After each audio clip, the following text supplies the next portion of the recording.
Hi అండి, welcome to our channel. ఈరోజు fish fry ఈజీగా ఎలా చేసుకోవాలో చేసి చూపిస్తానండి. నేను దీనికి 1 కిలో గెండి చేపలు తెచ్చుకున్నానండి. ఏ చేప అయినా పర్వాలేదండి. దాన్ని శుభ్రంగా ఫిష్ని ఇలా సన్నగా ముక్కలు కొట్టుకొని శుభ్రంగా కడిగి పెట్టుకోండి. తర్వాత ఇందులోకి ముందుగా అల్లం వెల్లుల్లి పేస్టు రెడీ చేసి పెట్టుకోండి. తర్వాత ఒక నిమ్మకాయ జ్యూసు పిండి పెట్టుకోండి. తర్వాత దీనికి తగినంత కారం అండి. నేను కారము ధనియాల పొడి కలిపి కొట్టిస్తాను కాబట్టి కలిపి కొట్టించిన పొడి అండి. ఉప్పు తగినంత, పసుపు పొడి తగినంత, నూనె కావాల్సినంత అండి. ఇప్పుడు ఒక వెడల్పాటి గిన్నె తీసుకొని అందులోకి ముందుగా అల్లం వెల్లుల్లి పేస్టు వేసుకోండి. తర్వాత పసుపు ఒక 1/2 టీ స్పూన్ వేసుకోండి. తర్వాత ఉప్పు తగినంత వేసుకోండి.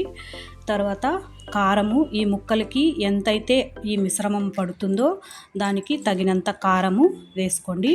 ఇదంతా కొద్దిగా నీళ్లు వేసుకుంటూ ముద్దగా కలుపుకోవాలండి. ఎక్కువగా నీళ్లు వేసి జారుగా కలుపుకోవద్దండి.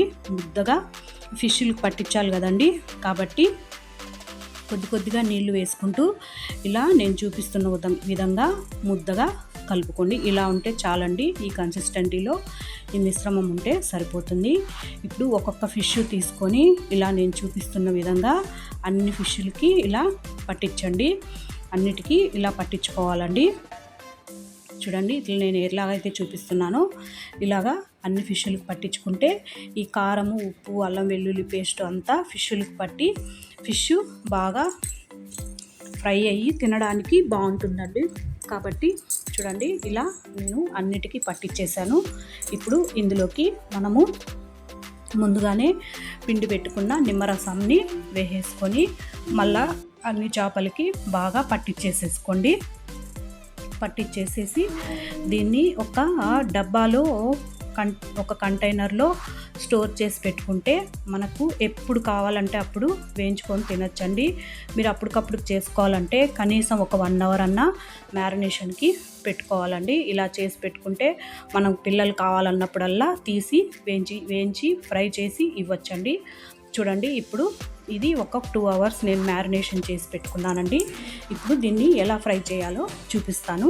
ముందుగా ఒక వెడల్పాటి పెనం తీసుకొని అందులోకి నూనె వేసి, నూనె అంటే డీప్ ఫ్రై కాదండి, కొద్దిగా వేసుకొని నేను చూపిస్తున్నట్టుగా చూడండి ఇలా ఫిష్లో పెట్టుకొని ఫ్రై చేసుకోవాలా. ఇందులోకి పైన కొద్దిగా కరివేపాకు వేసుకుంటే ఈ కరివేపాకు ఫ్లేవర్తో ఫిష్ ఫ్రై అయ్యి మరింత టేస్ట్గా వస్తుందండి. చూడండి, ఫిష్ ఫ్రై ఇలా చేసుకోవాలండి. ఇప్పుడు దీన్ని ఒక పక్క ఫ్రై అయిపోయిందండి. చిన్నగా ఇంకొక పక్కగానికి తిప్పుకోవాలి. తిప్పుకొని 2 పక్కల ఫ్రై చేసుకోవాలండి. ఈ కరివేపాకు వేయడం వల్ల కరివేపాకు ఫ్లేవర్ తగిలి ఫిష్ ఫ్రై బాగుంటుందండి. చూడండి, ఫిష్ ఫ్రై రెడీ అయిపోయింది. నేను చేసిన ఈ ఫిష్ ఫ్రై విధానంగా మీకు నచ్చినట్లయితే మీరు ఇంట్లో ట్రై చేసి చూడండి.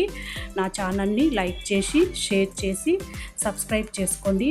వీడియో చూసిన వాళ్ళందరూ నా ఛానల్ని సబ్స్క్రైబ్ చేసుకోండి. Thank you. బాయ్.